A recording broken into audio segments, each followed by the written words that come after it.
Selamat pagi pemirsa. Hal utama yang dikhawatirkan para pegiat anti korupsi dan masyarakat setelah pencabutan peraturan pemerintah nomor 99 tahun 2012 tentang pengetatan remisi bagi narapidana kasus korupsi, narkotika, dan terorisme menjadi kenyataan. Sejak aturan itu dicabut, remisi untuk terpidana korupsi terus diobral. Pemirsa, inilah editorial Media Indonesia di seri ini Selasa 26 Agustus 2025 dengan tema Akhiri Obral Remisi Napi Koruptor bersama saya Leonard Samosir. Dan Anda juga bisa ikut menyatakan pendapat Anda nanti pemirsa dengan menelepon nomor 021 583 99 100. Pemirsa, pagi ini telah hadir bersama saya Ketua Dewan Redaksi Media Group, Elman Saragih. Bang Elman, selamat pagi. Pagi, Bung Leo. Sehat, Bang? Sehat. Sehat karena habis dapat obral. Orang biasanya kalau bicara obral, Bang, itu menyangkut harga barang, orang senang. Wah, ini barangnya bagus, harganya murah. Tapi kalau kita bicara obral remisi napi korupsi, ini bagaimana nih, Bang? Iya, kalau obral barang di pasar, orang pasti gembira kan? Iya. Wah, ceria, sumringah kata orang Jawa kan? Iya, iya. Tapi ketika remisi yang diobral, itu langsung menyakitkan buat rakyat kan? Menyinggung rasa keadilan. Pokoknya itu mencederai rasa keadilan. Dan itu, dan sakitnya itu langsung ke hati yang paling dalam. Langsung kena tusuk gitu. Iya. Kok begini sih? Kok seenaknya aja? Kok sebegitu indahnya nasib para koruptor ini? Kan gitu kan. Anda bisa lihat nggak sekarang ini kan? Kalau dulu korupsi itu kan 10 M, bahkan ratusan juta. Sekarang nggak ada lagi. 300 triliun. Triliun ya? Oh, 300 triliun. Ratusan lagi. 300 triliun. Wow. Timah, gitu kan. Terus 197 triliun. 197 triliun. Pertamina. Terus ada lagi 100 sekian triliun. Sekian puluh triliun dan seterusnya. Artinya apa? Korupsi ini dari waktu ke waktu memang makin besar. Makin melonjak ya? Mungkin tahun depan, mungkin 1000 triliun. Itu kan terjadi tuh. Bisa. Nah, itulah sebabnya dari dulu kan korupsi ini kan dinyatakan kejahatan luar biasa. Dia disamakan dengan kejahatan narkotika, terorisme. Kejahatan luar biasa. Untuk apa? Maka kejahatan seperti ini juga harus penanganannya luar biasa. Luar biasa juga. Nah, salah satu sebetulnya untuk apa ini, untuk membuat pelakunya itu jerah. Salah satu remisi tidak diberikan untuk koruptor. Tidak mudah diberikan gitu. Tetap ada. Ada sesuatu yang lebih sulit. Tapi tidak mudah. Oke, Bang, pertanyaannya adalah begini, Bang. Kembali lagi ke bagian awal dari editorial. Itu kan sebenarnya sudah diatur di PP nomor 99 tahun 2012. Masalahnya PP itu yang mempersulit remisi bagi koruptor sudah dicabut. Itu salah siapa? Kita akan bahas itu, Bang Elman, dan pemirsa. Inilah editorial Media Indonesia untuk hari ini Selasa 26 Agustus 2025. Akhiri obral remisi napi korupsi.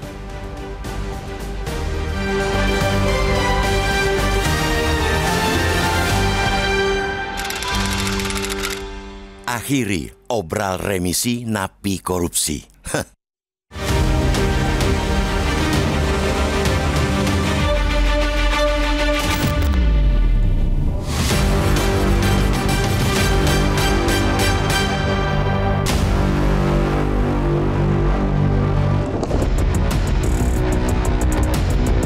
Hal utama yang dikhawatirkan para pegiat anti korupsi dan masyarakat setelah pencabutan peraturan pemerintah PP nomor 99 tahun 2012 tentang pengetatan remisi bagi narapidana kasus korupsi, narkotika, dan terorisme menjadi kenyataan. Sejak aguran itu dicabut, remisi untuk terpidana korupsi terus diobral. Dengan pencabutan PP tersebut, aturan pemberian remisi pada narapidana tindak pidana korupsi akan mengacu pada PP nomor 32 tahun 1999 yang tidak mengenal pengelompokan pada narapidana tindak pidana khusus, yaitu tindak pidana korupsi, terorisme, dan narkoba. Artinya, narapidana perkara khusus seperti korupsi menjadi lebih mudah untuk mendapatkan remisi dan pembebasan bersyarat karena aturan pengetatan yang ada telah dibatalkan. Narapidana korupsi sama seperti narapidana umum, bukan lagi pelaku kejahatan luar biasa. Pencabutan PP itu menjadi berkah luar biasa bagi koruptor. Bukan hanya yang sedang mendekam di jeruji besi, melainkan juga yang tengah menyusun strategi mengembat uang rakyat. Maka berbahagialah Setia Novanto bersama ratusan koruptor berkat keputusan yang dibuat Mahkamah Agung MA pada Oktober 2021 itu. Setnov, panggilan mantan Ketua DPR sekaligus terpidana kasus korupsi EKTP yang merugikan negara senilai 2,8 triliun rupiah, itu mendapat remisi dan bebas bersyarat pada peringatan Hari Kemerdekaan ke-80 Republik Indonesia pada 17 Agustus lalu. Bersama Setnov, ratusan koruptor lainnya juga menerima remisi.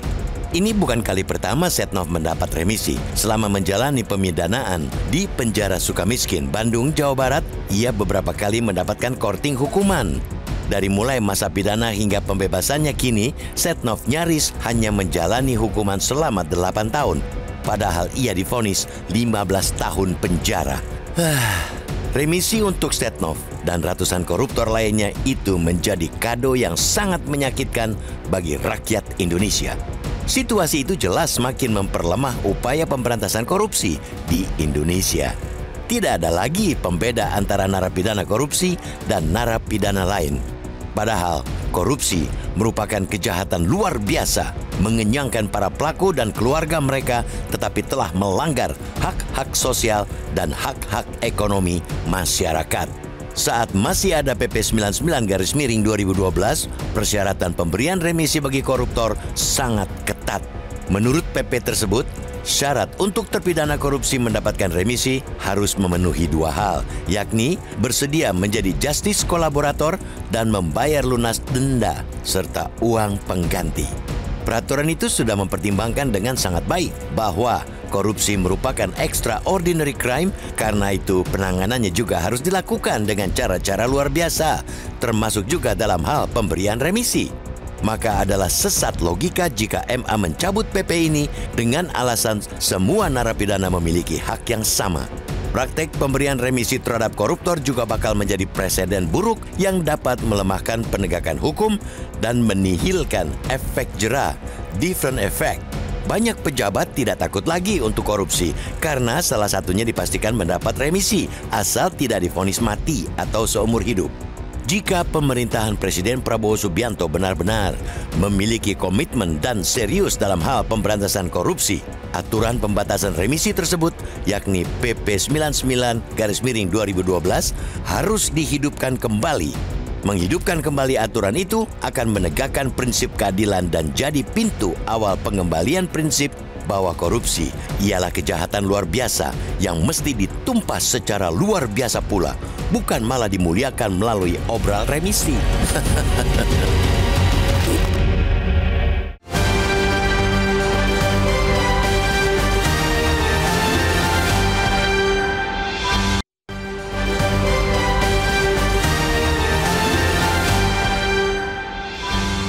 Indonesia mengajak Anda untuk mengakses fitur premium e-paper.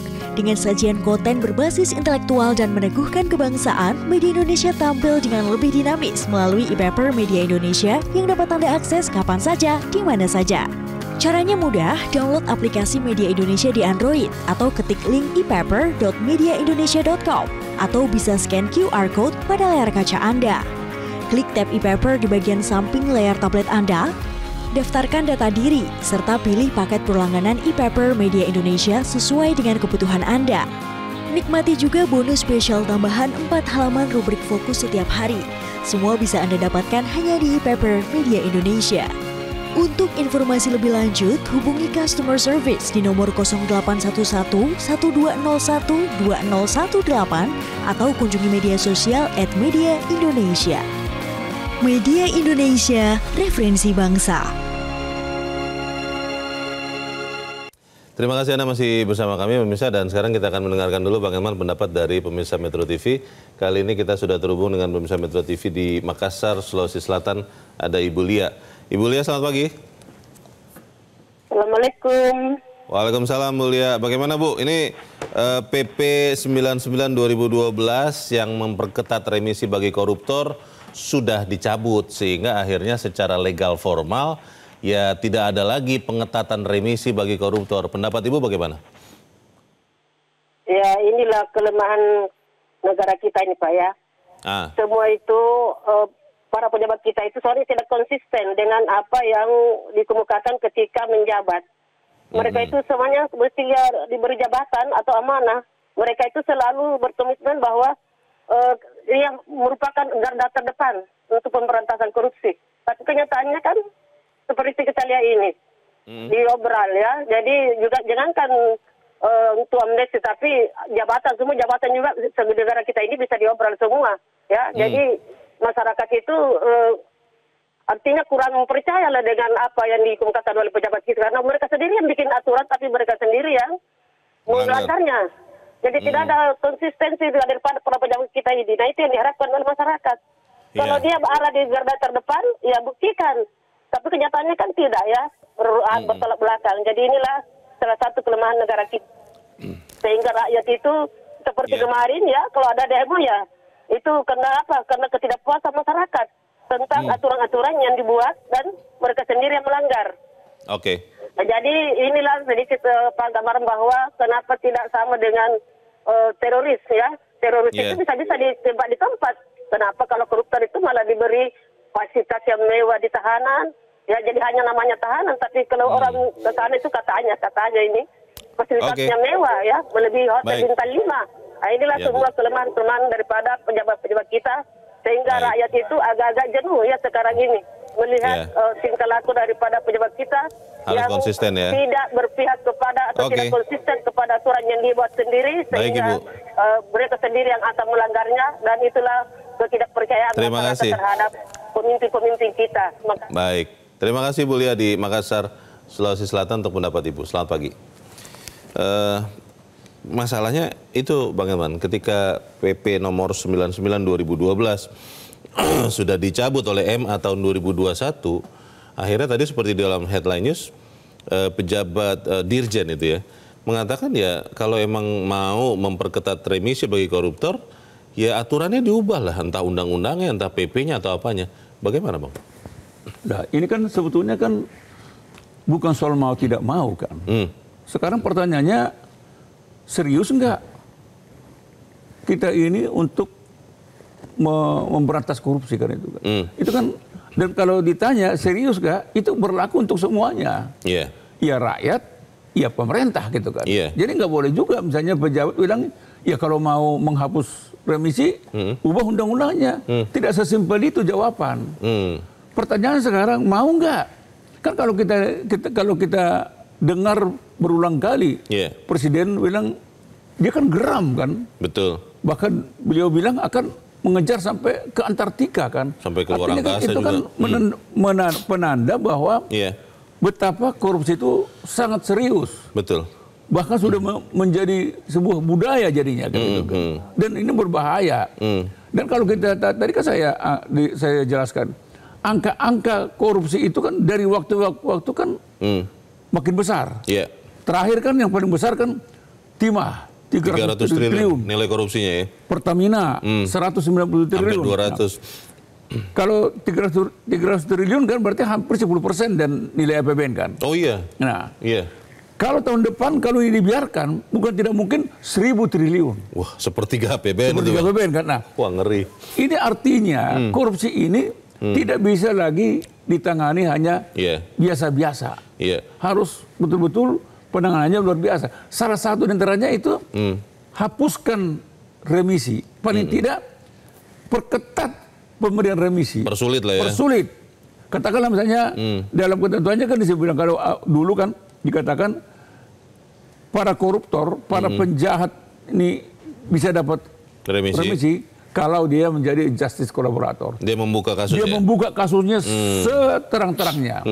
Dan dia membayar uang pengganti.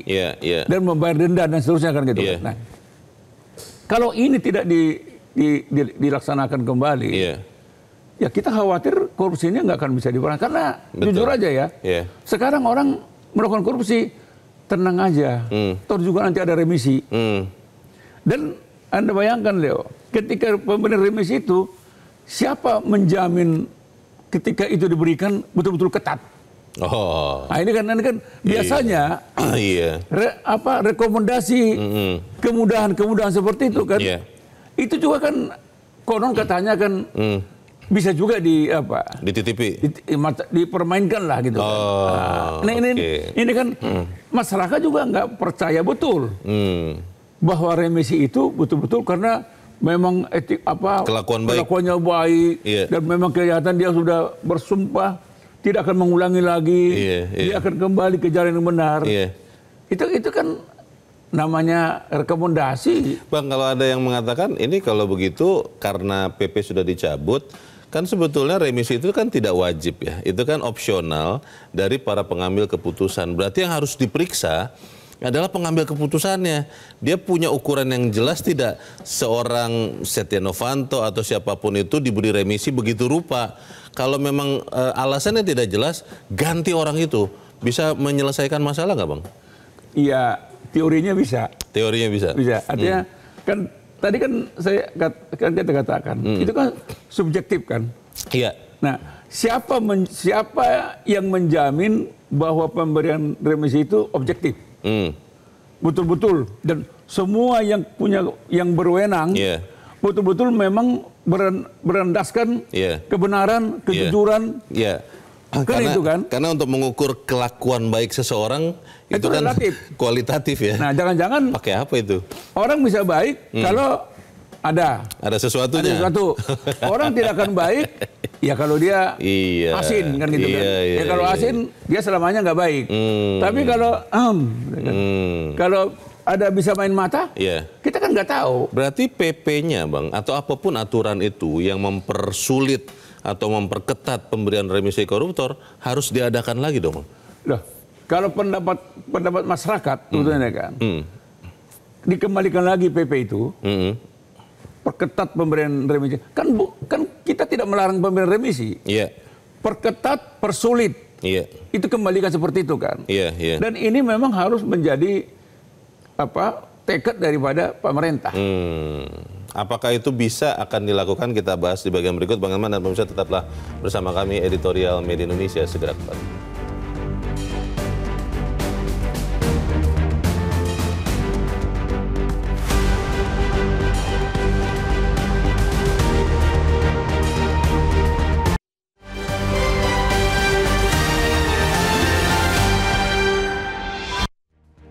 Terima kasih Anda masih bersama kami. Pemirsa, kita ada di bagian akhir diskusi kita pagi ini. Bang Elman, kalau kita mau melihat langkah nyata ya dari keseriusan pemerintahan Presiden Prabowo untuk memberantas korupsi, apakah kemudian PP nomor 99 tahun 2012 tentang pengetatan remisi bagi narapidana kasus korupsi, narkotika, dan terorisme itu bisa kita lihat lagi di masa pemerintahan Presiden Prabowo? Semua pasti bisa, Leo. Tergantung kepada keinginan, tekad gitu kan. Jadi kalau tadi kembali kalau kita lihat tekad dan kegeraman presiden, mestinya bisa. Artinya kan pemerintah, ya presiden kan bukan hanya tampak. Dari tindakan-tindakan presiden kan kita bisa lihat bahwa korupsi ini harus diberantas. Kemarin Wamenaker Noel aja dibiarkan. Proses hukum berjalan. Ketika Noel minta amnesti, ditolak. Betul. Artinya itu kan udah firm itu kan. Nyata ya. Nyata itu. Nah, ini mestinya harus diimbangi oleh para penegak hukum yang lain. Terutama misalnya DPR. DPR kan juga bisa mengusulkan pengetatan ini, remisi ini kan. Jadi harus bersama-sama. Jadi jangan juga semua diserahkan kepada presiden. Jadi DPR juga harus ikut. Ambil beban DPR, masyarakat, para tokoh masyarakat, sama-sama kita teriak gitu kan. Karena sama-sama mau memberantas korupsi kan. Demo-demo ini kan sebetulnya kan karena geram kan. Ini kan demo-demo seperti yang di DPR kemarin. Jangan dilihat hanya karena demo ini, demo ini. Memang mereka melihat itu yang paling intinya adalah korupsi. Karena korupsi inilah yang membuat kita menjadi miskin. Betul. Korupsi inilah yang membuat rakyat itu makin melarat. Korupsi inilah yang membuat pertumbuhan makin susah kan gitu kan. Jadi Oleh karena itu, kenapa kita tidak berusaha untuk memberantas korupsi? Iya. Nah, salah satu untuk memberantas korupsi yaitu harus ada efek jerak. Nah, supaya ada efek jerak apa? Jangan diberikan kemudahan. Remisinya. Jangan diberikan permen lagi kepada mereka. Hukum. Bukan berarti kita melakukan tidak menghargai HAM. Asasi. Mereka para koruptor itu tidak pernah menghargai HAM. Ya ketika dia mencuri, menggarong uang negara itu kan apa yang dia lakukan, Bang? Makanya dengan tidak adanya remisi ini, calon-calon koruptor juga bersiap-siap loh. Akan takut. Nah kalau tidak ada remisi, oke. Nah dia bilang tenang aja. Tapi kalau remisi ditiadakan, calon-calon koruptor juga berpikir ulang. Kalau kita nanti dihukum 20 tahun, untuk 20 tahun loh. Walaupun uang kita tidak disita, nah, jadi kita susah untuk menggunakannya. Sebetulnya kan dia buat sejalan, remisi dihapus, diperketat, dipersulit. Lalu juga misalnya kan ketika mereka katakanlah PK dan sebagainya, jangan juga dimudahkan gitu kan. Iya. Dan hukumannya juga tetap harus maksimal. Iya. Coba kalau misalnya dari awal, hukuman minimal 20 tahun. Iya. 20 tahun seumur hidup, 20 tahun seumur hidup, gitu aja. Berapa besarnya nilainya?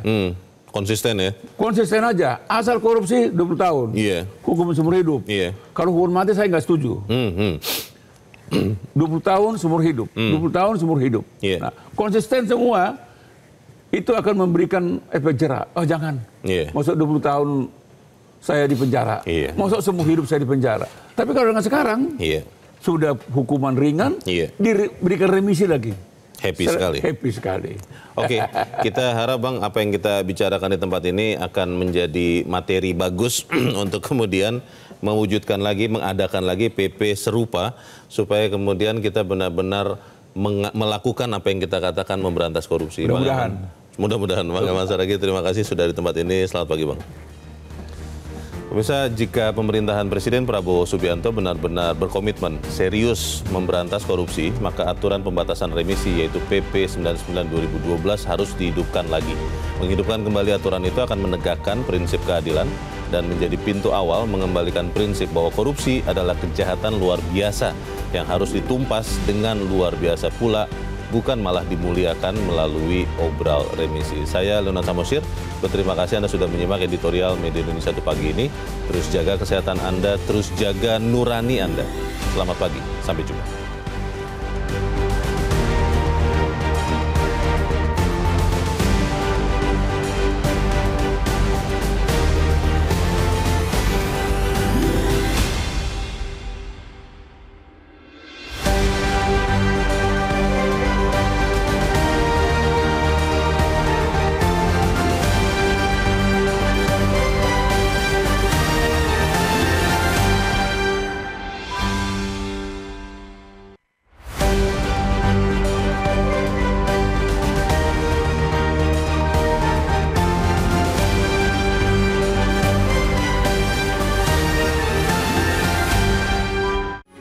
Metro TV. Jelajahi cara baru mendapatkan informasi. Download Metro TV Extend sekarang.